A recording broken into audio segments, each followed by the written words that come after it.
உலக தமிழர்கள் அனைவருக்கும் வணக்கம். நான் அனுஷா. நாம் தமிழர் கட்சி அமெரிக்கா சார்பாக வருகின்ற 2026 சட்டமன்ற தேர்தல் நாம் தமிழர் கட்சியின் வெற்றி வேட்பாளர்களை நாம் நேர்காணல் எடுத்து வருகிறோம். அந்த வகையில் இன்று நம்முடன் திருப்பரங்குன்றம் நாம் தமிழர் கட்சி வேட்பாளர் முனைவர் சத்யா தேவி அவர்கள் இணைந்துள்ளார்கள். வணக்கம். வணக்கம். உலக தமிழர்களுக்கு உங்களை பத்தி ஒரு அறிமுகம் செஞ்சுக்கோங்க.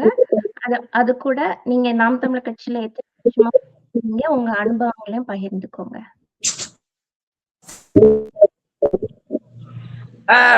உலக தமிழர்கள் அனைவருக்கும் வணக்கம். நான் முனைவர் சத்யா தேவி. நான் மதுரை திருப்பரங்குன்றம் தொகுதியில நாம் தமிழர் கட்சியின் சட்டமன்ற வேட்பாளராக அண்ணனால அறிவிக்கப்பட்டு ஒவ்வொரு நாளும் களப்பணி ஆற்றிட்டு இருக்கேன். நான் வணிகவியல் துறையில முனைவர் பட்டம் பெற்றிருக்கேன். கடந்த பாராளுமன்ற தேர்தல்ல மதுரை தொகுதியில பாராளுமன்ற வேட்பாளராக அண்ணனால் அடையாளம் காணப்பட்டு களப்பணியாற்றி கிட்டத்தட்ட 94,000 வாக்குகள் கிட்ட அண்ணனின் கொள்கைக்காகவும் தமிழ் தேசியத்தின் மிகப்பெரிய வெற்றியின் அடையாளமாகவும் வாக்குகள் பெற்றேன். இந்த முறை திருப்பரங்குன்றம் தொகுதியில களம் காண்பேன். கல்லூரியில உதவி பேராசிரியரா பணியாற்றிட்டு இருக்கேன். அது மட்டும் இல்லாமல் ஆன்மீகம், பட்டிமன்றம், சிந்தனை அப்படின்னு பட்டிமன்றங்கள், பேச்சு அப்படின்னு இலக்கிய பயணங்களும் என்னோட பயணம் போயிட்டு இருக்கு. நாம் தமிழர் கட்சியில நாங்க கட்சி ஆரம்பித்த காலத்துல இருந்து பயணித்து கொண்டிருக்கிறோம். ஆனால் அரசியலுக்குள்ள வரல. அரசியலுக்கு வெளியிலிருந்து அண்ணனோட அந்த பேச்சுக்களை எல்லாம் கவனித்து கொண்டிருந்தோம். ஏன் அப்படின்னா இங்க இருக்கக்கூடிய திராவிட கட்சிகளை பார்த்து அரசியல் என்றாலே ஒரு பயம், ஒரு பாதுகாப்பு இல்லாத ஒரு சூழல் இருக்குமோ என்ற ஒரு அச்சம் எங்களுக்குள்ள இருந்துச்சு. ஆனால் களத்தில் நாம் தமிழர் கட்சி பெண்களுக்கு தரக்கூடிய மரியாதை, அவர்களுக்கு தரக்கூடிய அங்கீகாரத்தை கண்டு அரசியலில் அண்ணனோட வழிகாட்டுதலின்படி இணைந்தோம். அதன்படி தொடர்ந்து கட்சியில மாநில நிர்வாக குழு உறுப்பினராக அண்ணன் மிகப்பெரிய அங்கீகாரத்தை கொடுத்திருக்காங்க. மாநில கொள்கை பரப்பு செயலாளராகவும் கட்சி பணிகளை செஞ்சுட்டு இருக்கோம். வேட்பாளராகவும் தொடர்ந்து தமிழ் தேசிய உணர்வுகளை மக்கள் கிட்ட விதைச்சு எதற்காக நாம் தமிழர் கட்சிக்கு வாக்களிக்க வேண்டும், எதற்காக தமிழ் தேசியம் இந்த மண்ணில் மீண்டும் வளர வேண்டும் என்ற கருத்துக்களை எளிய மக்கள், இன்னும் நிறைய மக்களுக்கு என்ன என்ற அடிப்படை எழுத்தறிவு இல்லாத பாமர மக்களுக்கெல்லாம் புரிதல் இல்லாத மக்களுக்கு வீடு வீடாக சென்று நம்மளோட தமிழ் தேசிய கொள்கைகளையும் கருத்துக்களையும் பரப்புரையின் வாயிலாக தெரிவித்துக் கொண்டிருக்கிறோம். ரொம்ப சந்தோஷங்க. இப்ப வருகின்ற 2026 தேர்தல்ல நாம் தமிழர் கட்சியோட நோக்கங்கள் என்ன, உங்க வேலைப்பாடுகள் என்ன மாதிரி இருக்கு? நாம் தமிழர் கட்சியோட நோக்கம் என்னன்னா, தமிழ் தேசியத்தை நம்ம மண்ணுல கொண்டு வரணும். திராவிட கட்சிகளை இந்த தமிழ் மண்ணுல இருந்து முற்றிலும் வேரோடு வேறாக அகற்ற வேண்டும்.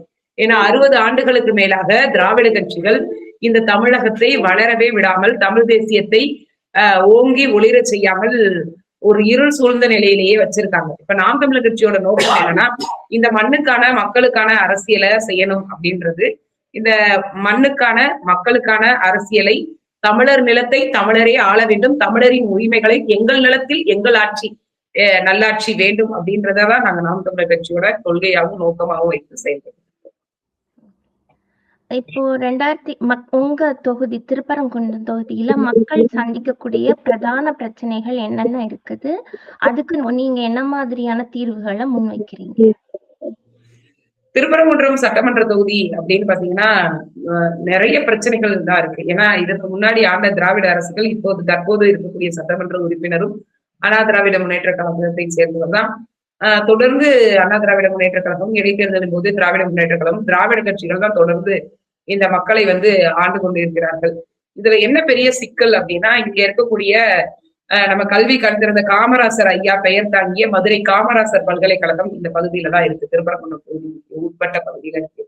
கிட்டத்தட்ட 4 ஆண்டுகளுக்கு மேலாக இந்த பல்கலைக்கழகம் நிதி சுமையை தாங்கி மிகப்பெரிய அளவுல ஒரு பொருளாதார நெருக்கடியில இருக்கு. பல்கலைக்கழகத்தில் பணியாற்றக்கூடிய பேராசிரியர்களுக்கு சரியான முறையில் ஊதியம் வழங்க முடியவில்லை, மாணவர்களுக்கு கல்வி உதவி கொடுக்க முடியவில்லை. குறிப்பாக முனைவர் பட்ட மாணவர்கள், ஆராய்ச்சி பட்ட மாணவர்கள் அப்படின்னு யாருக்கும் அது வழங்கப்படவில்லை. அது மட்டும் இல்லாம அலுவலர்களுக்கும் சரியான இது கொடுக்கல. பணி ஓய்வூதியம் அடைந்தவர்களுக்கு, பணி ஓய்வு பெற்றவர்களுக்கு சரியான முறையில ஓய்வூதியம் கொடுக்க முடியல. இதெல்லாம் நிதி பிரச்சனை அப்படின்னு இருந்தா, ஒரு 3 ஆண்டுகளுக்கு முன்னாடி எந்தவித முன்னறிப்பும் இன்றி கிட்டத்தட்ட ஒரு 136 வேலை செய்யக்கூடிய அலுவலர்களை எந்தவித முன்னேற்றமும் இன்றி கிட்டத்தட்ட பல்கலைக்கழகத்திலேயே 15 ஆண்டுகளுக்கு மேலாக பணி செய்தவர்கள். அவர்களை எந்த காரணமும் இல்லாமல் பணியில இருந்து நீக்கிட்டாங்க. அந்த மக்கள் தொடர்ந்து போராட்டம் செஞ்சுக்கிட்டே இருக்காங்க. ஆனா அரசு செவி சாய்க்கவே இல்லை. இந்த மண்ணிலோட சட்டமன்ற உறுப்பினரா இருக்கட்டும், ஆளுகின்ற திராவிட அரசா இருக்கட்டும், யாருமே அவர்களுக்கு செவி சாய்க்கல.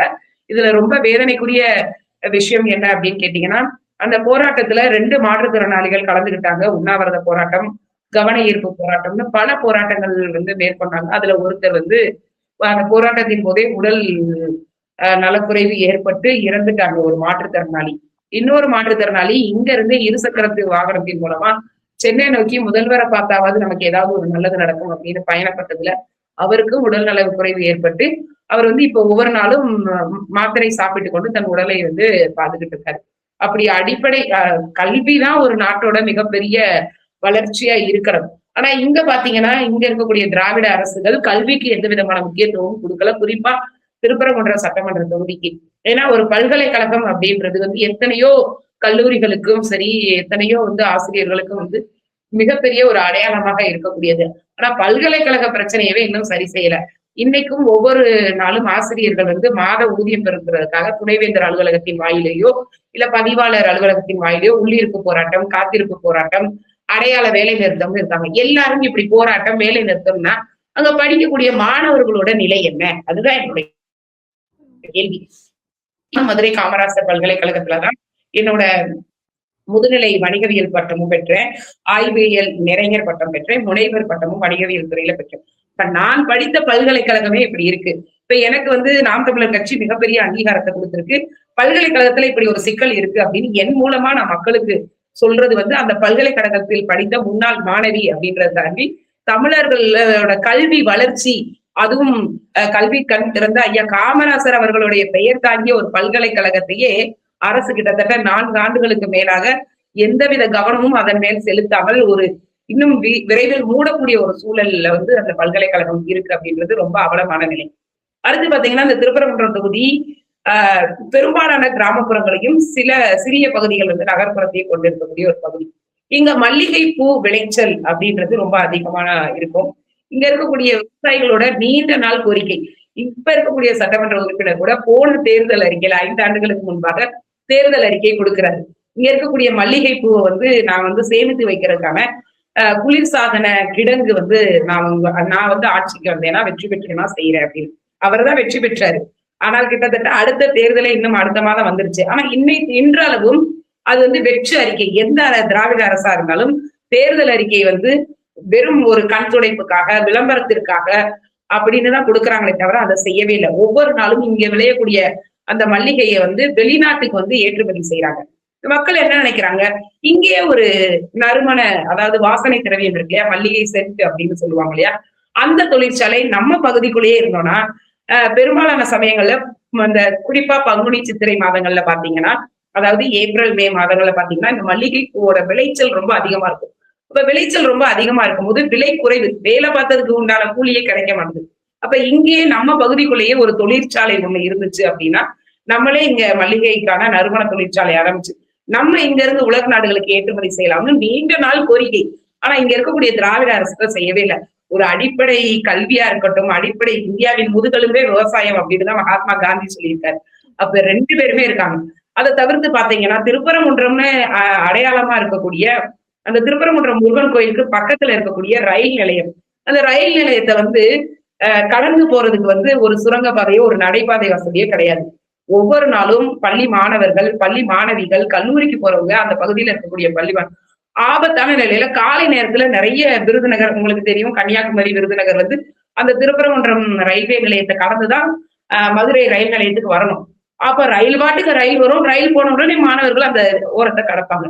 ஒவ்வொரு நாளும் ஆபத்தான ஒரு சூழல்ல தான் மாணவர்கள் அந்த மாணவர்களும் சரி, அங்க இருக்கக்கூடிய பகுதி மக்களும் சரி அதை கடந்து வராங்க. ஒரு சாதாரண விஷயம். அத செய்யறதுக்கு இந்த அரசுக்கு என்ன, எவ்வளவு ஆண்டுக்கு ஒரு தொகுதி மேம்பாட்டு நிதின்னு ஒரு குறிப்பிட்ட தொகையை தமிழக சட்டமன்றத்தை சார்பாக ஒதுக்குறாங்க. அப்ப அந்த தொகுதி மேம்பாட்டு நிதின்னு ஒதுக்கப்பட்ட நிதியில இருந்து மக்களுக்கு எது தேவை, எது அடிப்படை, எது அத்தியாவசியம், அவர்களுக்கு எந்த நிதியை முன்னுரிமை கொடுத்து செலவு செய்யணும் அப்படின்னு ஒரு திட்டமிடல் கிடையாது. நிதியே செலவு செய்யலாம், அதுதான் உண்மை. திருப்பரங்குன்றம் இன்றைக்கும் நீங்க வெளிநாடு இந்த காணொலியை பார்த்துட்டு இருக்க உலக தமிழ் உறவுகள் வந்து 6 படை வீடான முதல் படை வீடு திருப்பரங்குன்றம் நீங்க வழிபட்டீங்கன்னா அந்த திருப்பரங்குன்றம் கோவிலுக்கே வந்து முறையான பேருந்து நிறுத்தம் கிடையாது. அந்த திருப்பரங்குன்றம் கோவிலுக்கு வரக்கூடிய வாகனங்கள் இருக்கிறதுக்கு முறையான அந்த வாகன நிறுத்தம் கிடையாது. அந்த அளவுக்கு கிடக்கு. அதுக்கு பக்கத்துல இருக்கக்கூடிய அந்த அவனியாபுரம் பெருங்குடி பகுதிகளை பாத்தீங்கன்னா எல்லா குப்பை கழிவுகளையும் அங்க கொண்டு வந்து கொட்டுறாங்க. அதை முறையா அந்த கழிவு நீரேற்றத்தை அந்த குப்பைகளை அகற்றுறதுக்கு ஒரு திட்டமிடல் கொண்டு வாங்க, ஏதாவது ஒரு கொண்டு வாங்கன்னா எதுவுமே கிடையாது. நாங்க ஒவ்வொரு பகுதியா தொடர்ந்து பரப்புரைக்கு போய்கிட்டே இருக்கோம். பாத்தீங்கன்னா நிறைய கிராமப்புற பகுதிகள்ல வந்து இன்றளைக்கும் தெருவிளக்கு வசதி கிடையாது. நீங்க அயலக உறவுகள் நீங்க நினைப்பீங்க இந்தியா வந்து பொருளாதார ரீதியா வளர்ச்சியில இருக்கு, அப்படி இருக்கு அப்படி இருக்கு. ஆனா இதுக்கும் அடிப்படையில நான் இருக்கக்கூடிய கிராமம் உட்பட பேருந்து வசதி கிடையாது. நானே ஒரு கிராமப்புறத்துலதான் இருக்கேன். படிக்கக்கூடிய பல பேர் வந்து இந்த பகுதியை சேர்ந்தவர்கள் வந்து ஒவ்வொரு நாளும் 2.5 கிலோமீட்டர் பயணம் செய்து 2 ஊர் கடந்துதான் போயினாதான் பேருந்து பிடிச்சு போக முடியும். நாங்க வந்து தொடர்ந்து நாம் தமிழர் கட்சியில கோரிக்கை விட்டதுனால இப்ப பேருந்து வருது. பேருக்கு பேருந்து அப்படின்ற மாதிரி காலையில ஒரு பேருந்து வரும், இரவுல ஒரு பேருந்து வரும். இப்ப எனக்கு என்ன கோரிக்கை அப்படின்னா, காலையில ஒரு பேருந்து வருது, மாலையில ஒரு பேருந்து வருது. இப்ப இதற்கு இடைப்பட்ட தூரத்துல இங்க இருக்கக்கூடிய பகுதி மக்கள் எதை நம்பி இருக்காங்க? ஏதோ ஒரு அவசரம், ஏதோ ஒரு மருத்துவ உதவி, ஏதோ ஒரு உறவினரை சந்திக்கக்கூடிய ஒரு சூழல் அப்படின்னா அப்ப எதை நம்பி இருக்காங்க? முழுக்க முழுக்க. ஆனா இங்க இருக்கக்கூடிய ஆளுகின்ற திராவிட அரசு என்ன சொல்லுவோம்? நாங்க மகளிர் இலவச பேருந்து தரோம். இப்ப அரசு என்ன சொல்லுது? நாங்க வந்தோம்னா ஆண்களுக்குமே இலவசமா தரோம். நீங்க இலவசமா தரீங்க, நல்ல தரமா தரீங்களா? இப்ப வெளிநாடு வாழ் உறவுகள் எல்லாருமே பொது போக்குவரத்தை தான் பயன்படுத்துவாங்க. ஏன்னா அது நல்ல தரமான நிலையில இருக்கு, குறித்த நேரத்துல வரும், நல்ல பாதுகாப்பான ஒரு பயணம் மேற்கொள்ள முடியும். ஆனா இங்க இருக்கக்கூடிய தமிழ்நாட்டுல பாதுகாப்பான பயணம் அப்படின்றத பல நேரத்துல அண்ணன் சீமான் அவர்கள் தன்னோட நிலைப்பாட்டுல வச்சிருப்பாங்க. தன்னோட அலைபேசியில ஸ்டேட்டஸ் அப்படின்னு சொல்றதுல பல படிக்கட்டுகள் தமிழக அரசோட பேருந்துகள்ல படிக்கட்டுகள் சரியான நிலையத்தோட கிடையாது. கடந்த ஆண்டு ஒரு 12ஆம் வகுப்பு படிக்கக்கூடிய மாணவி தேர்வுக்காக அந்த பேருந்து முடிச்சாதான் நம்ம தேர்வுக்கு எழுத போக முடியுமே. கிட்டத்தட்ட 1/2 கிலோமீட்டர் ஓடியே போயிருக்கான். அதை வந்து ஒரு குறிப்பிட்ட தனியார் தொலைக்காட்சி நிறுவனம் கூப்பிட்டு அந்த பெண்ணை பேட்டி எடுத்திருக்காங்க. ஏன் இவ்வளவு நீங்க ஓடுறீங்க அப்படின்னு. அது வந்து அந்த பெண்ணுக்கான ஒரு அடையாளம். ஆனா அந்த பெண் வந்து ஏதோ ஒரு ஊடகத்தின் வாயிலாக அடையாளப்பட்டிருக்கா. அதனால அவ சொல்றா, இது மாதிரி எனக்கு அந்த பேருந்தை பிடிச்சாதான் நான் 12ஆம் வகுப்பு பொது தேர்வு எழுத முடியும். இப்ப எங்க மாதிரியான குக்கிராமங்கள்ல இருக்கக்கூடிய மக்கள் இப்படி எல்லா துறையிலும் நாங்க மீடியாவை கூட வச்சுக்கிட்டு, நாங்க ஊடகங்களை கூட வச்சுக்கிட்டு எங்க ஊர்ல இவ்வளவு பிரச்சனைன்னு சொல்ல முடியுமா? அப்ப மக்கள் சிந்திக்கணும். தேர்தல் வரப்போதுன்னே ஒரு ஆண்டுக்கு முன்பாவே இங்க இருக்கக்கூடிய திராவிட அரசுகள் வந்து நலத்திட்ட உதவிகள் கொடுக்குறோம் அப்படின்னு கொடுக்க ஆரம்பிச்சுட்டாங்க. நலத்திட்ட உதவிகள்லாம் நம்ம என்ன நினைப்போம்? சரி, ஏதோ மிகப்பெரிய அளவுல சமூகம் சார்ந்து சமூக மாற்றம் குறித்த ஒரு விழிப்புணர்வா இருக்கணும். அதெல்லாம் கிடையாது. வழக்கம் போல வந்து பிரியாணி வைக்கக்கூடிய ஹாட் பாக்ஸ், மாவு ஆட்டி வைக்கக்கூடிய சம்படம், அது மாதிரி இப்ப வந்த கட்சிக்காரர்கள் வந்து நம்ம நெகிழி பயன்பாடையே முற்றிலும் தவிர்க்கணும்னு நினைக்கிறோம். நெகிழியாலான வாளி அப்படிதான் கொடுத்துக்கிட்டு இருக்காங்க. இதுதான் அவங்களோட என்ன சொல்றது, நலத்திட்ட உதவிகள் அப்படின்னே சொல்லலாம். அந்த அளவுக்கு ஒரு மக்களும் அப்படிதான் இருக்காங்க. ஒரு 500க்கு 1000க்கு ஒரு வாளிக்கு, ஒரு ஹாட் பாக்ஸ்க்கு, அதுக்கு கையேந்திர நிலைமைக்கு ஒண்ணும் இல்லை. இன்னைக்கு ஏதோ ஒரு குறிப்பிட்ட கட்சி தலைவர் வராரு அப்படின்னு கிராமப்புறங்கள்ல வந்து சொன்னாங்கன்னா, ஆடு மாடுகள் மாதிரி ஆட்டு மந்தைகள் மாதிரி வாகனத்துல ஏத்தி தலைக்கு 200 300 தலைக்கு 100 கூட்டம் வரைக்கும் போனா போதும், திருப்பி வந்தா போதும், நின்னா போதும், துண்டு கொடுப்பாங்க, சேலை கொடுப்பாங்க, நமக்கு ஒருவேளை சாப்பாடு போடுவாங்கன்னு என் தாய்மார்களை நம்ம தமிழரோட தொன்மை எவ்வளவு பெரியது, நம்ம தமிழரோட வரலாறு எப்படி சிறந்தது அப்படின்றது உலக தமிழர்கள் அனைவரும் தெரிவாங்க. கல் தோன்றி மண் தோன்றா காலத்தே வாளோடு முன் தோன்றிய மூத்த குடி என் தமிழ் குடின்னு சொன்னவங்க இன்னைக்கு 500க்கு 1000க்கு அதெல்லாம் வேணாம். தேர்தல் நேரங்கள்ல வெறும் 100க்கு 200க்கு கையில ஆராத்தி தட்டு எடுத்துக்கிட்டு ஒவ்வொரு எந்த அரசியல் கட்சி தலைவரா இருந்தாலும் சரி, நமக்கு 50 தட்டுல 100 போட மாட்டானு ஏங்கி இருக்கக்கூடிய ஒரு அவல நிலையில இந்த அரசு இருக்கு பாத்தீங்களா. இந்த அரசு அகற்றுறதுக்காக தான் நாம் தமிழர் கட்சி பிள்ளைகள் களத்துல உறுதியா போராடி இருக்கோம். மக்கள் பிரச்சனைகள் கேட்டவுடனே நீங்க இவ்வளவு பெரிய விளக்கம் சொல்லியிருக்கீங்க. இதுலயே தெரியுது நீங்க மக்கள் பிரச்சனை எந்த அளவுக்கு உள்வாங்கிருக்கீங்க. ஏன்னா இன்னைக்கு வர நடிகர்களை நம்ம பாக்குறோம். அவங்க அந்த பேப்பர் பார்த்து படிக்கும் போது நீங்க அதை உள்வாங்கி உணர்ச்சியா பேசும்போதே தெரியுது நீங்க எந்த அளவுக்கு மக்கள் கூட இதா இருந்திருக்கீங்க. அடுத்த கேள்வி வந்து நீங்களும் ஊடகங்களை பத்தி சொன்னீங்க. நாங்களும் இங்க இருந்து ஊடகங்களை பாக்குறோம். இன்னைக்கு புதுசா ஒரு நடிகர் கட்சி தொடங்கியிருக்காரு. அவரை பத்தி பேசுறாங்க. முக்கியமா சென்னைய மட்டும் தான் பிரதானமா காட்டுறாங்க. உங்க தொகுதியில நீங்க வந்து மதுரை காமராஜ் பல்கலைக்கழகத்துல இவ்வளவு பிரச்சனை இருக்குன்னு சொல்றீங்க. பாதுகாப்பான ரயில்வே இது பண்ற இது இல்லைன்னு சொல்றீங்க. ஆனா இதெல்லாம் இன்னைக்கு இருக்கிற ஊடகங்கள்ல வர்றதே இல்லையே. இத பத்தி உங்களோட கருத்து என்ன? அதாவது பொதுவா வந்து ஊடகங்கள் வந்து ஒரு பிம்பத்தை கட்டமைக்கிறாங்க. ஊடகங்கள் வந்து ஒரு சார்ந்த செயல்பாட்டோட தான் செயல்படுறாங்க.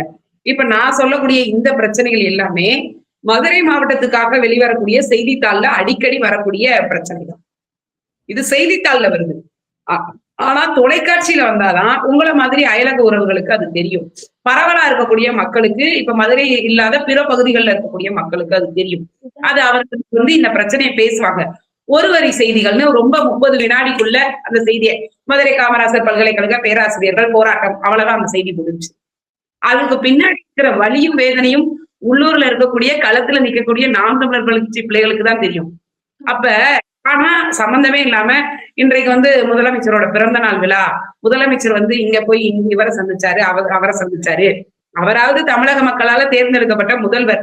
அவரே இல்லைங்க, இனிமே புதுசா திரைக்கவர்ச்சியில வரக்கூடிய ஒரு நடிகரு அவர் காரை விட்டு இறங்கிட்டாரு, விமான நிலையம் வராருன்னு தொடர் நேரலை போடுதுங்க இந்த ஊடகங்கள்.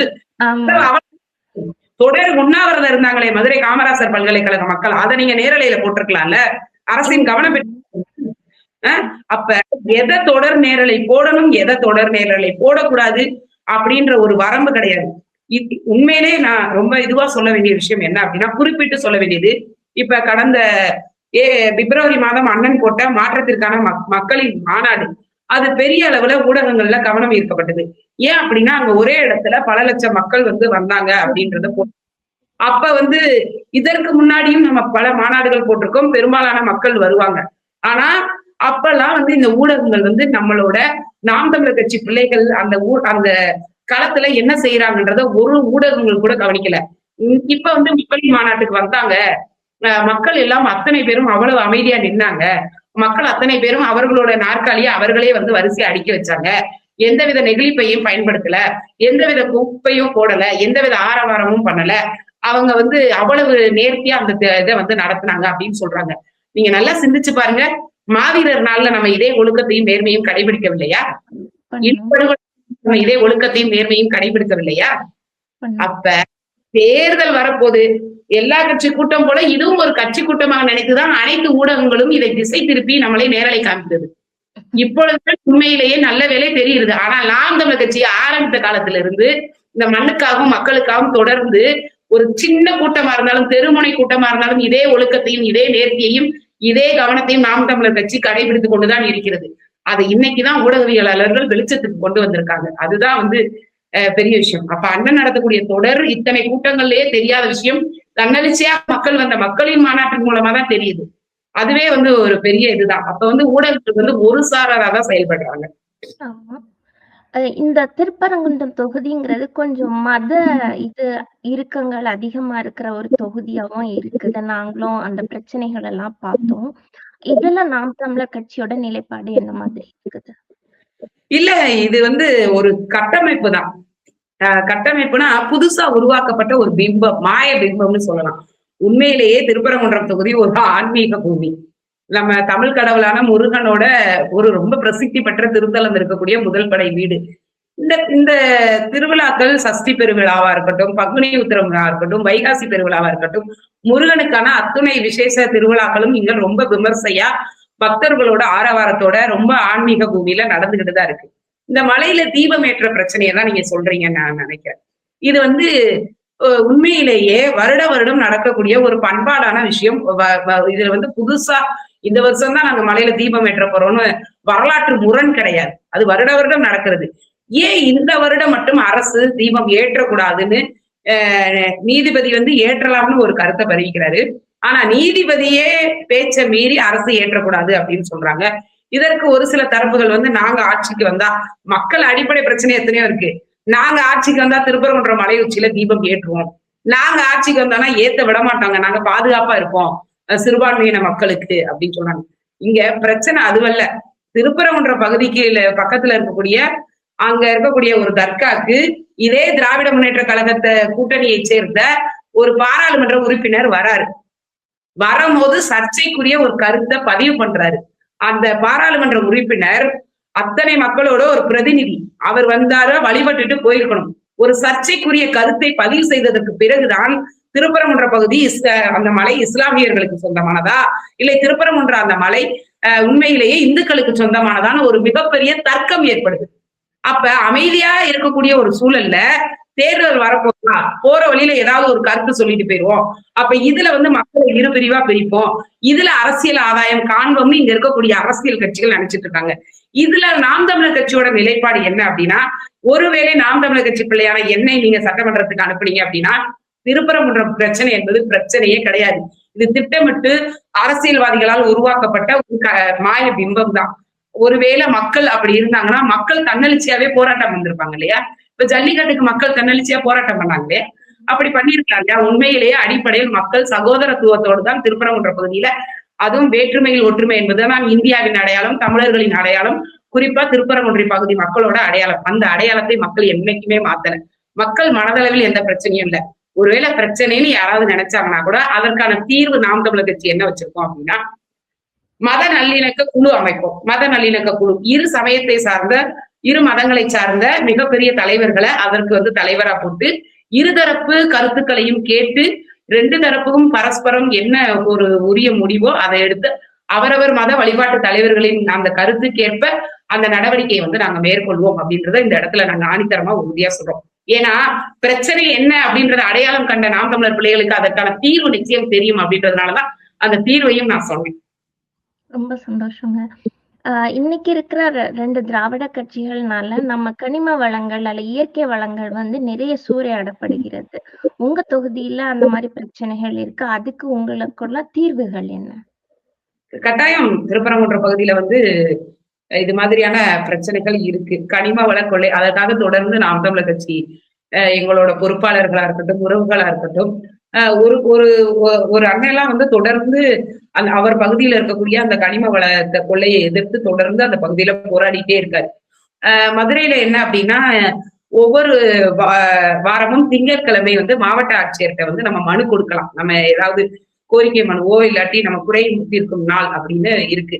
அந்த மாவட்ட ஆட்சியர் அலுவலகத்துல யாரு இருக்காங்களோ இல்லையோ, மதுரை திருப்பரங்குன்றம் தொகுதி சார்பா எங்களோட தொகுதி பொறுப்பாளர்கள் அந்த திங்கக்கிழமை பாத்தீங்கன்னா மாவட்ட ஆட்சியர் கலெக்டர்னு சொல்லக்கூடிய அந்த அலுவலகத்துல போய் ஒவ்வொரு வார திங்கக்கிழமையும் நாங்க மனு கொடுத்துக்கிட்டே இருக்கோம். ஏன்னா எங்களோட நோக்கம் மக்களோட பிரச்சனைகளை தீர்க்கிறது. அப்ப நாங்க இது மாதிரியான அந்த கனிம வள கொள்ளை குறித்து நிறைய மனுக்கள் கொடுத்திருக்கோம். ஆனா எட்டப்படாத தீர்வாதான் இருக்கு. நிச்சயமா நாங்கள் ஆட்சிக்கு வந்தால் அது எட்டப்படக்கூடிய தீர்வுகளா இருக்கும். ஏன்னா இயற்கை சார்ந்த இயற்கை எழிலே இல்லாத நாடுகள்லாம் இருக்கு. இன்னைக்கு அத்தனை இயற்கை வளங்களும் இருந்து அதை கண்ணு முன்னாடியே குறிப்பா கன்னியாகுமரி பகுதிகள்லாம் அத்தனை மலைகளும் இன்னைக்கு வெட்டப்பட்டு தொடர்ந்து கனிம வள கொள்ளை போகுது. பக்கத்துல இருக்கக்கூடிய அண்டை மாநிலத்துக்கு தான் போகுது. ஆனா அங்க இருக்கக்கூடிய அண்டை மாநிலம் கேரளா என்ன பண்ணுது, தன்னோட நிலத்துல ஒரு போர் கூட போட அனுமதிக்கிறது இல்ல, நிலத்தடி அனுமதிக்கிறது இல்ல. அங்க இருந்து பயன்படுத்தக்கூடிய மருத்துவ கழிவுகளை நம்ம ஊர் தமிழ்நாடகத்துல கொண்டு வந்துடுறோம். உண்மையிலேயே மானமுள்ள ஒரு கேரளம் நாங்க ஆட்சி செய்யறோம். இங்க மானமுள்ள தமிழில் ஆட்சி செய்தால் எப்படி கேரள எல்லையில காவல்துறையை மீறி எப்படி அந்த மருத்துவ கழிவு தமிழக மண்ணுக்கு வரும்? சிந்திச்சு பாருங்க, எப்படி வரும் மருத்துவ கழிவு? ஒவ்வொரு எல்லை காவல் நிலையம் இருக்கு இல்லையா? அப்ப அங்க இருக்கக்கூடிய அதிகாரிகளுக்கு தெரியாமல் அங்க இருக்கக்கூடிய மருத்துவ கழிவு, குப்பை கழிவு தமிழக மண்ணுக்கு வருது. என்னோட நிலம், என்னோட வளம், என்னோட மலை உனக்கு தேவை, ஆனா உன்னுடைய கழிவை கொண்டு வந்து போடுறேன். அதே மாதிரி கேரளால தைரியமா சொல்லுவாங்க அங்க இருக்கக்கூடிய ஆட்சியாளர்கள், இது கேரள அரசு. ஆந்திரால அங்க இருக்கக்கூடிய ஆட்சியாளர் சொல்லுவாங்க, ஆமாங்க இது ஆந்திர அரசுன்னு. ஆனா தமிழகத்துல இது தமிழக அரசு அப்படின்னு சொல்லக்கூடிய தெம்பும் தானும் இங்க திராவிட கட்சிகளுக்கு கிடையாது. அரசு பேருந்து கழகம்னு மட்டும்தான் பேருந்துல இருக்கு. தமிழ்நாடு பேரை ஒட்டுங்கன்னு நாங்க தான் இன்னைக்கு போராடிக்கிட்டு இருக்கோம். அரசு கல்லூரின்னு இருக்கு, தமிழ்நாடு அரசு கல்லூரின்னு பேரை சொல்லுங்க அப்படின்னு நாங்க தான் சொல்லுவோம். தமிழ்நாடுன்னு பேரை சொல்ல உங்களுக்கு திராணி இல்ல, தமிழ்நாடுன்னு பேரை பொது போக்குவரத்துல வைக்க திராணி இல்ல, கல்லூரிகள்ல வைக்க திராணி இல்ல. ஆனா திராவிட மாடல் அரசு எங்களுக்கு வேண்டாம், நாங்க தமிழர்களுக்கான ஆட்சியை நாங்களே கொண்டு வரோம், மக்கள் எங்களுக்கு உறுதுணையாக இருந்தால் நாங்கள் தமிழக அரசை அமைப்போம். இதுவரை தமிழக அரசு இல்லை தமிழ்நாட்டில், திராவிட மாடல் அரசு தான் இருக்கு. அப்ப தமிழக அரசு வேணும்னா தமிழர்கள் தான் உதவி செய்யணும், உறுதுணையா இருக்கணும். வாக்குக்கு காசு பெறாமல் எங்களுடைய தமிழக அரசு வர வேண்டும் என்றால் நாம் தமிழர் கட்சி பிள்ளைகளுக்கு ஆதரவு தரும். கண்டிப்பாங்க. போன தேர்தல் 2021 சட்டமன்ற தேர்தலுக்கும் இப்ப இருக்கிற தேர்தல், வரப்போற தேர்தலுக்கும் மக்கள் கிட்ட நாம் தமிழர் கட்சியோட வரவேற்பு எப்படி இருக்குது? இல்ல, அது நீங்க மாநாட்டிலே பார்த்திருப்பீங்க. பிற கட்சிகள் சொல்ற மாதிரி நாம் தமிழர் கட்சி பிற கட்சிகளுக்கு வேணாலும் அந்த வீழ்ச்சி அப்படின்றது ஒண்ணு இருக்கலாம். நாம் தமிழர் கட்சி ஆரம்பிக்கப்பட்ட காலத்துல இருந்து இன்று வரை நாம் தமிழர் கட்சிக்கு வீழ்ச்சி என்ற ஒன்றே கிடையாது. அது ஒரு சதவீதத்தின் அடிப்படையில், ஏனால் பல கட்சிகள் கூட்டணி இருக்கிறதுனால அந்த கூட்டணியில எடுக்காதனால நாங்க பெயரளவுக்கு தோல்வி வேணா சந்திருக்காங்க. தனிப்பட்ட முறையில் ஒவ்வொரு கட்சியின் வளர்ச்சியை விட நாம் தமிழர் கட்சியோட வளர்ச்சி மிகப்பெரிய அளவுல இருக்கு. நிச்சயமா. ஏன்னா அவர்கள் 17 கட்சி கூட்டணி, 13 கட்சி கூட்டணி, பிறரோட கால்குள்ள தான் பயணம் பண்ணணும் அப்படின்னு அவங்க நினைக்கிறாங்க. நாங்க சொந்த கால்ல நடக்கணும்னு நினைக்கிறோம். நாங்க சொந்த கால்ல நடந்தாலும் எங்களோட பயணம் எதுவாக இருந்தாலும் நிச்சயம் ஒரு நாள் நாங்க இலக்கை அடைவோம். மிகப்பெரிய மக்கள் கிட்ட எழுச்சி இருக்கு, புரியுது. ஆடு மாடுகளுக்கான மாநாடு கொடுக்கும் போது அந்த ஆடு மாடுகளை மலையில ஏற முடியாம எத்தனை கீதாரிகள் இன்னைக்கு தவிக்கிறாங்க. ஆடு மாடு மேய்ப்பவர்கள் சொல்றாங்க, எங்களுக்காக ஒரு தலைவரும் குரல் கொடுக்கல, எங்க ஆடு மாடுகளை மலையில ஏற்றி வருடம் முழுவதும் மேய்க்க அனுமதி கொடுக்காட்டி கூட ஒரு 3 மாத காலம் 4 மாத காலம் மேய்ச்சல் எங்கள் உரிமை அப்படின்னு சொன்ன முதல்ல குரல் கொடுத்தவர் அண்ணன் சீமானுக்கு தான் எங்கள் வாக்கு அப்படின்னு இன்னைக்கு கீதாரிகள் சொல்றாங்க. இன்னைக்கு மக்கள் எல்லாரும் தன்னெழுச்சியா செவிலியர்கள் எல்லாரும் போராடுறாங்க இல்லையா, எங்களுக்கான உரிய அங்கீகாரம். அன்னைக்கு அந்த செவிலியர் போராட்டத்துல அண்ணன் தான் களத்துல நின்றாங்க. தூய்மை பணியாளர்கள் போராட்டத்துல அண்ணன் தான் களத்துல நின்றாங்க. நாம் தமிழர் கட்சி பிள்ளைகள் மதுரையில வர இருந்த டங்ஸ்டன் திட்டத்தை முழு மூச்சா எதிர்த்தது நாம் தமிழர் கட்சி பிள்ளைகள். அப்படி எத்தனையோ பரந்தூர் விமான நிலையம், சேலம் 8 வழி சாலை, கடல்ல பேனா வைக்கிறதுக்கு பல கோடி செலவு செய்ய தயாரா இருந்த திராவிட அரசு தூக்கி எறிந்தது அண்ணனோட கொள்கை மட்டும்தான். அப்ப எங்களை கேட்டு நாங்கள் ஆட்சி அதிகாரத்தில் இல்லையே தவிர நாம் தமிழர் கட்சி பிள்ளைகள் இந்த தமிழகர்களுக்கு எதிரான தீய ஒரு விஷயத்தையும் இந்த மண்ணுல நிலைநாட்டை விட ஒருபோதும் அனுமதிக்க மாட்டோம். அதுதான் எங்களோட வளர்ச்சி. சீமான் அண்ணா சொல்ற இன்னொரு முக்கியமான விஷயம், நம்ம நம்ம கட்டமைப்பை வலுப்படுத்தணும்ன்ற சொல்றது. அதுல ஒரு பூத்துக்கு 10 இளைஞர்கள் இருக்கணும் அப்படிங்கறது அண்ணா அந்த தடவை சொல்லியிருக்கிற ஒரு விஷயம். உங்க தொகுதியில அதான வேலைப்பாடுகள் எப்படி போயிட்டு இருக்குது? நாங்க அதை கட்டமைப்பு செஞ்சுட்டு இருக்கோம். உண்மையிலேயே சொல்ல போனா மக்கள் சீமான் அண்ணனை விரும்புறாங்க, நாம் தமிழர் கட்சி ஆட்சி அமைக்கணும்னு விரும்புறாங்க. ஆனா இந்த இடத்துல ஏன் உங்ககிட்ட கட்டமைப்பு இல்ல, வாக்கு முகவர்கள் இல்ல அப்படின்னு பிற கட்சிகள் சொல்றாங்க. ஏன் அப்படின்னா, பிற கட்சியில இருந்து வரக்கூடியவங்களுக்கு பொருளாதார ரீதியா அவங்களுக்கு தேவையான அனைத்து விஷயங்களையுமே அந்த கட்சியில இருந்து வரக்கூடிய அந்த ஊழல் பணத்தின் மூலமாக அவங்க கொடுத்துடுறாங்க. நாம் தமிழர் கட்சி பிள்ளைகள் அத்தனை பேரும் உழைப்பாளிகள். அவங்க ஒவ்வொரு நாளும் வேலைக்கு போயிட்டு அவங்க வேலையில இருந்து அவங்க ஏதாவது ஓய்வு கிடைக்கிற நேரத்துலதான் அண்ணனோட அந்த கொள்கைகளையோ பேச்சுக்களையோ அவங்களோட அலைபேசி எல்லாம் கேட்க முடியும். களத்துல பயணிக்கணும்னு விருப்பம். ஆனா பொருளாதார ரீதியா அவர்கள் ஒவ்வொரு நாளும் வேலைக்கு போயிடும் திட்டம். இப்ப நானே எடுத்துக்கிட்டீங்க அப்படின்னா, ஒரு கல்லூரியில வேலை பார்க்கிறேன். அந்த வேலை பார்க்கறது என்னோட மாத வருமானம். நீங்க பாத்தீங்கன்னா பிற உலகத்துல இருக்கக்கூடிய பிற நாடுகள் மாதிரி பேராசிரியரா இருக்காங்க, நல்ல ஒரு வருமானம் ஈட்டுவாங்க அப்படின்னு நினைச்சா கிடையவே கிடையாது. மாதம் ஒரு 15,000 சம்பளத்துலதான் நான் இன்னைக்கு வேலை பார்த்துட்டு இருக்கேன், முனைவர் பட்டம் பெற்று. அந்த 16,000 அப்படிங்கிறது ஒரு நாளைக்கு 500 ரூபாய். தொடர்ந்து ஒரு 10 நாள் கூட்டத்துக்கு நம்ம போனோம் அப்படின்னா 10 நாள் விடுபட்டு. அப்ப நம்ம பொருளாதார ரீதியா பின்னடைவுல இருக்கோம். நம்ம கிட்ட நல்ல சிந்தனை இருக்கு, நம்ம கிட்ட நல்ல கொள்கை இருக்கு. ஒரு புதிய அலைபேசி வாங்கி நம்மளே ஒரு வலையொலி தொடங்கி ஒவ்வொரு நாளும் பேசலாம் அப்படின்ற எண்ணம் இருக்கு. ஆனா அதுக்கான பொருளாதார சிக்கல் இங்க இருக்கு. அப்ப குழந்தைகள், குடும்பம் எல்லாத்தையும், சமூக பணி, குடும்ப பணி எல்லாத்தையும் சேர்ந்து நாம் தமிழர் கட்சி பிள்ளைகள் ஒரு சேர பாக்குறதுனாலதான் இந்த கீழே கட்டமைப்பு அப்படின்றதுல பின்னடைவுல இருக்கும். அதற்கு முக்கிய காரணமே பொருளாதார ரீதியா நாம் தமிழர். ஏன் மற்ற கட்சியில பயணிக்கிறவங்களுக்கு கட்சியே மிகப்பெரிய அளவுல ஏன்னா அவங்க 60 ஆண்டுகளுக்கு மேலாக மக்களை கொள்ளையடித்து பணம் வைத்திருக்கிறார்கள். மிகப்பெரிய அளவுல ஒரு மாநாட்டுக்கு வந்தா ஒரு தலைக்கு இவ்வளவு காசு, பிரியாணி, கோட்டர்னு அத்தனை கொடுக்கும். ஆனா இத்தனை எழுச்சியா ஒரு மாநாடு நடத்தணும் இல்லையா, யாருக்காவது இல்ல இத்தனை பொறுப்பாளர்கள் வந்தாங்களே, யாருக்காவது 1 ரூபாய் கொடுத்து நாங்க திரட்டின கூட்டம்னு யாராவது சொல்ல முடியுமா? சொல்ல முடியாது. பொருளாதார ரீதியா பிரச்சனையே தவிர மக்கள் மனசளவுலயோ இல்ல மக்கள் எழுச்சி அளவுலயோ பிரச்சனை கிடையாது. ஏன் வாக்கா வர மாட்டுது அப்படின்னா அதுவும் பொருளாதாரம் தான் காரணம். மக்கள் கிட்ட காசு இல்ல.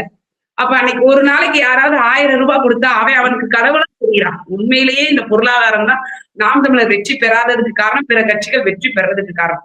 1000 ரூபாய் கொண்டு வந்தோடனே அந்த 5 ஆண்டுகள் அவன் செய்த அந்த துரோகம் மக்களை மறந்துடுறாங்க. உண்மையிலேயே மறந்துடுறாங்க. இன்னைக்கு இதே பகுதி மக்கள் அடடா என்ன இப்படி ரயில்வே அந்த ரயில்வே கிராசிங் வந்து ஒவ்வொரு நாளும் ஆபத்தான முறையில இருக்கும். இது ரயில்வேக்கு நல்ல சரியான கேட்டு கிடையாதுன்னு ஒவ்வொரு நாள் சொல்லுவாங்க. நீங்க ஏதாவது பேசக்கூடாதா நாம் தமிழர் கட்சிக்காரங்கன்னு கேட்பாங்க. ஆனா நாளைக்கு மாற்று கட்சிக்காரங்க யாரோ ஒருத்தவங்க வந்து டெய்லி என்னோட வாக்கு சேகரிக்க வாங்க, டெய்லி 200 ரூபா, நீங்க 20 நாள் வந்தீங்கன்னா உங்களுக்கு மாசம் இவ்வளவு காசு கிடைக்கும், 4000 ரூபாய் கிடைக்கும். ஒரு மாசம் தேர்தல் பிரச்சாரத்துக்கு நீங்க வந்தீங்கன்னா 6000 வைங்கன்னா நிச்சயமா ஏன் பின்னாடி நிற்க மாட்டாங்க, அவங்க பின்னாடி இருப்பாங்க. கொள்கைக்காக இருக்கிறவங்க நிறைய பேர் இருப்பாங்க. ஆனால் வயிற்று பிழைப்புக்காக இருக்கக்கூடிய பாமரர்கள்லாம் இன்னைக்கும் தமிழகத்துல அதிகம். அதுதான் உண்மை, நிதர்சனமான உண்மை. நம்ம ஏத்துக்கிறணும். ஓட்டு உனக்குதான், ஆனா போனா கூட போனா 200 ரூபாய் தருவியான்.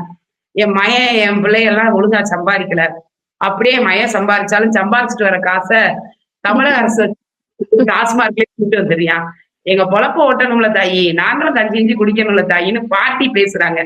நீங்க டாஸ்மார்க் ஓட்டுங்க அப்படின்னு சொல்றாங்க. எப்படி ஆட்சி அதிகாரத்தை நம்மகிட்ட கொடுத்துடுறாங்க. ஆனா எங்க கிட்ட வந்து டாஸ்மார்க் ஒழிக்கணும்லத்தா, போராடுங்கத்தா அப்படின்னு கோரிக்கையை எங்கிட்ட வைக்கிறாங்க. அதுதான் உண்மையிலே வேதனைக்குரிய விஷயம், உண்மையிலேயே ரொம்ப வருத்தத்துக்குரிய விஷயம். ஓட்டையும் அதிகாரத்தையும் யார்கிட்டயே கொடுத்துடுறாங்க. ஆனா களத்துல வந்து தூய்மை பணியாளர்கள் உட்கார்ந்தவனே சீமானந்தன் தான் வரணும்னு எதிர்பார்க்கிறாங்க. சீமானந்தன் வந்தாதான் இந்த பிரச்சனை சரியாகும் அப்படின்னு நினைக்கிறாங்க.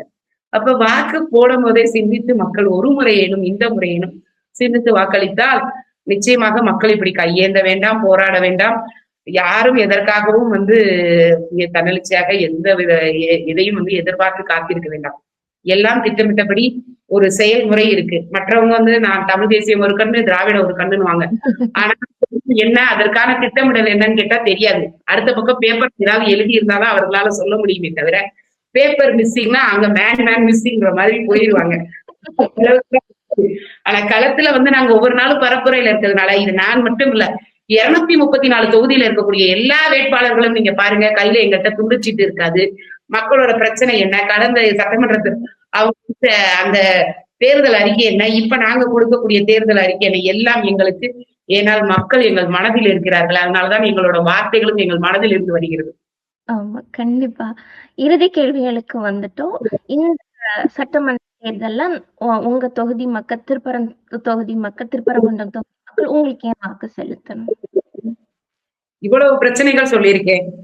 இவ்வளவு இல்லாமல் ஒரு இனிமேலானும் ஒரு நல்லாட்சி தமிழர் நிலத்துல தமிழர் ஆள வேண்டும் அப்படின்ற ஒரு நம்மளோட உரிமையை நம்மளே மீட்டெடுக்கணும். குறிப்பா இந்த பகுதியில எய்ம்ஸ் கட்டுறாங்க. போன தேர்தல்ல வந்து திராவிட ஆட்சியாளர்கள் சொன்னாங்க, செங்கலை காமிச்சு நீங்க எய்ம்ஸ் கட்டுறேன், நீங்க செங்கல் கூட உடனே ஆளக்கூடிய அரசு என்ன பண்ணுது, இப்ப இந்த தேர்தல்ல சொல்லுவாங்க, நீங்க கட்டல காட்டினீங்களே, இவ்வளவு பெரிய கட்டிடங்கள் கட்டியிருக்கணும். நான் இருக்க பகுதிதான், எங்க வீட்டுல இருந்து சுமார் மீட்டர் தொலைவுலதான் எய்ம்ஸ் இருக்கு. அதை நான் மறுக்கல, எய்ம்ஸ் பணி நடந்திருக்கு. ஆனா நாங்க கேட்க வேண்டியது, எனக்கு நாம் தமிழர் கட்சிக்கு வாக்கு செலுத்துவீர்களால் இப்ப எய்ம்ஸ் கட்டட பணிக்கு ஒரு தமிழன் கூட கட்டுமான பணியில் இல்லை. வட இந்தியர்கள் தான் முழுக்க முழுக்க எய்ம்ஸ் கட்டுமான பணியில் இருந்தார்கள். உள்ளூர்ல இருக்கக்கூடிய கட்டுமான தொழிலாளர்களுக்கு வேலை வாய்ப்பு கொடுக்கப்படவில்லை. அப்ப வேலை இல்லாம என் தமிழர்கள் இருக்காங்க. ஆனா என் நிலத்துல கட்டுற பணிக்கு வட இந்தியர்களுக்கு வேலை வாய்ப்பு இருக்கு. திருப்பி இந்த எய்ம்ஸ திறந்தாங்கனாலும் நாளைக்கு மருத்துவர்களாக இருப்பார்கள், செவிலியர்கள் வட இந்திய செவிலியர்களாக இருப்பார்கள், அங்க இருக்கக்கூடிய ஊழியர்கள் வட இந்தியர்களாக இருப்பார்கள்.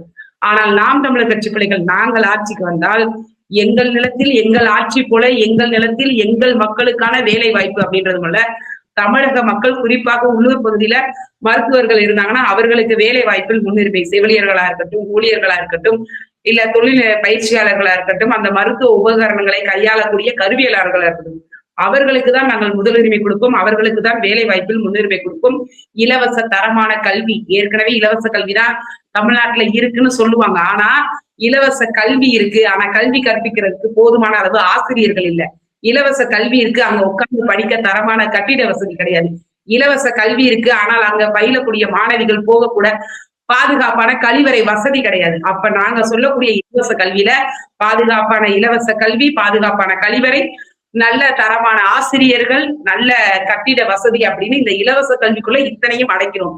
இப்ப வெறும் இலவச கல்வி மட்டும் இருக்கு. இலவச மருத்துவம் நாங்கள் வந்தால் நல்ல தரமான செவிலியர்களை போராட்டத்துக்கு போயிட்டு வெறும் மருத்துவமனை மட்டும் பெயரளவுக்கு செயல்பட்டுக்கிட்டு இருக்காது. நிச்சயமாக நல்ல மருத்துவர்கள், நல்ல செவிலியர்கள், நல்ல தொழில்நுட்ப கலைஞர்கள் எல்லாரையும் வச்சு இலவச தரமான உயர் ரக மருத்துவத்தை நாங்கள் இலவசமாவே கொடுப்போம். இன்னைக்கு ஒரு குடம் தண்ணி 10 ரூபான்னு வாங்குற நிலைமையிலதான் திருப்பரங்குன்ற நகர்ப்புற மக்கள் இருக்காங்க. இது தமிழ்நாடு முழுவதும் இருக்கக்கூடிய குக்கிராமங்களின் நிலை, நகர்ப்புற மக்களின் நிலை. ஒரு குடம் தண்ணி, ஒரு கேன் தண்ணின்னு குடிக்கிற தண்ணியை காசுக்கு வாங்கக்கூடிய, ஏன்னா அவ்வளவா நீர்வளம் இல்லாத நாடி காவிரி, தென்பெண்ணை, பாலாறு, வைகைன்னு எத்தனை ஜீவ நதிகள். இங்க கிருதுமால் நதின்னு ஒரு நதி இருந்துச்சு. அந்த நதிய நீங்க கூகுள்ல தேடினா கூட இன்னைக்கு அப்படி ஒரு நதி இருக்கான்னு பாத்தீங்கன்னா இருக்காது. அந்த ஆட்சியாளர்கள் அந்த நதியவே இல்லாம பண்ணிட்டாங்க. அந்த நதி ஓடுன பாதையில கான்கிரீட் தளம் போட்டு அமைச்சிருக்காங்க. அதுதான் அவங்க தொகுதி மேம்பாட்டு நிதியில பண்ண மிகப்பெரிய சாதனை. யாராவது நதிக்கு கான்கிரீட் பாதை அமைப்பாங்களா? அப்ப மிகப்பெரிய அவல நிலை. அப்ப தண்ணீரை காசு கொடுக்காம இலவசமா கொடுக்கணும், அதுவும் நல்ல தரமான குடிநீரை கொடுக்கணும் அப்படின்னா நாம் தமிழர் கட்சி பிள்ளைகள் பேருந்துக்காகவோ இல்ல கல்விக்காகவோ இல்ல மருத்துவத்துக்காகவோ எதற்காகவும் காத்திருக்க தேவையில்லை. இருபாலருக்கும் இலவசம் அப்படின்னு நீங்க அரசு பேருந்து சொன்னீங்கன்னா இந்த ஆட்டோ ஓட்டுநர்களோட குடும்பத்தோட நிலை என்னன்னு யோசிச்சு பாருங்க. 10,000 அதிமுக அரசு அடுத்த ஆட்சிக்கு வந்தா தரோன்னு சொல்றாங்க. எங்க இருந்து வருதுன்னு மக்கள் சிந்திச்சு பார்க்கணும். அப்ப மாதம் 1000 ரூபாய் கொடுக்க இன்னைக்கு 9 லட்சம் கோடி கடன்ல இருக்கு. பொருளாதார ரீதியா இலங்கை இப்பதான் மிகப்பெரிய பின்னடைவை சந்திச்சுச்சு. அது மாதிரி பல நாடுகள் பொருளாதார ரீதி என்பது மக்கள் தன்னெழுச்சியாக போராடுறாங்க. அப்படி ஒரு பொருளாதார சிக்கல் தமிழகத்துல ஏற்படக்கூடாது. பொருளாதார ரீதியாக மக்கள் தன்னெழுச்சியாக மிகப்பெரிய ஒரு போரையோ இப்ப வங்கதேசம் மாதிரியான நாடுகள்ல ஏற்படுது இல்லையா, அதெல்லாம் தவிர்க்கணும் அப்படின்னா இந்த தேர்தலே நாம் தமிழர் கட்சி பிள்ளைகளுக்கு வாக்கு செலுத்துங்க. எங்களுக்கு எப்படி ஆட்சி அமைக்க வேண்டும் என்று தெரியும். ஏனால் அதற்கான திட்ட வரைவு எங்களிடம் எப்பொழுதும் இருக்கிறது. கண்டிப்பா வாக்களிப்பாங்கன்னு நம்புவோம், வெற்றி பெறுவீங்கன்னு நம்புவோம். கடைசி கேள்வி, உலக தமிழர்களுக்கு நீங்க சொல்ல விரும்புவது? என்னோட உலகெங்கும் பரவி வாழும் தாய் தமிழ் சொந்தங்களுக்கு என்னோட வணக்கத்தையும் நன்றியும் தெரிவிச்சுக்கிறேன். எங்க இருந்தாலும் எண்ணின சொந்தங்கள் அப்படின்றதுல பெருமை. இங்க இருக்க தமிழர்கள் மட்டும்தான் நாங்க அடிமை நிலையில இருக்கோம். நீங்க உலகெங்கும் எங்க இருந்தாலும் உங்களுக்கான அங்கீகாரம் அந்த நாடு கொடுக்குது. அதை நான் ரொம்ப பெருமையாவே நினைக்கிறேன். நாம் தமிழர் கட்சி பிள்ளைகள் நாங்க எப்பெல்லாம் தேர்தல் சொல்றோமோ, நாங்க எப்பெல்லாம் மாநாடுன்னு சொல்றோமோ, நாங்க எப்பெல்லாம் ஒரு முன்னெடுப்பு எடுக்கிறோமோ, நாங்க ஒரு போராட்டங்களை கையாளுறோமோ அப்பெல்லாம் எங்களுக்கு பொருளாதார ரீதியா நீங்கள் அத்தனை பேரும் உதவி செய்து கொண்டிருக்கிறீர்கள். அந்த நன்றி கடன் எப்பொழுதுமே எங்களுக்கு இருக்கும். அண்ணன் சார்பாகவும் உலக தமிழ் சொந்தங்கள் அனைவருக்கும் நாம் தமிழர் கட்சியின் சார்பாக முதல்ல பொருளாதார ஆதாரத்தை எங்களுக்கு தொடர்ந்து வழங்கி கொண்டிருக்கிற உங்களுக்கு முதற்க நன்றியை தெரிவிச்சுக்கிறேன். அயலகத்துல இருக்கீங்க, பாதுகாப்பா இருங்க. உங்களோட காலச்சூழலுக்கு ஏற்ற மாதிரி அந்த தட்பவெட்ப நிலைக்கு ஏற்ற மாதிரி உணவெல்லாம் எடுத்துக்கொண்டு நீங்களும் பாதுகாப்பாக இருக்கணும். எங்களுக்கு இங்க ஊடக வலிமை என்பது கிடையாது. எங்கள் ஊடக வலிமை இல்லாத எங்களை நாங்கள் இப்படியெல்லாம் இருக்கிறோம் என்று எங்கள் வேட்பாளர்களை எங்களை நீங்கள் அடையாளம் கண்டு இப்படி ஒரு நேர்காணல் எடுத்ததற்கு நன்றி. இன்னும் பல நாடுகளில் எங்களுக்கு வாய்ப்பு கொடுத்து பல தமிழர்கள் முன்னாடி எங்களை அடையாளப்படுத்த வேண்டும் என்று நாங்கள் மிக தாழ்மையோடு கேட்டுக்கொள்கிறோம். எங்களோட உணர்வுகளுக்கு மதிப்பளித்து தொடர்ந்து எங்களுக்கு ஆதரவளிக்கும் உங்களுக்கு எனது நெஞ்சார்ந்த நன்றியையும் வணக்கத்தையும் தெரிவித்துக் கொள்கிறேன். கண்டிப்பாங்க. தேர்தல் நேரத்திலயும் நேரத்தை ஒதுக்கி எங்க கூட பேசினதுக்கு ரொம்ப நன்றி. ரொம்ப நன்றி. வணக்கம்.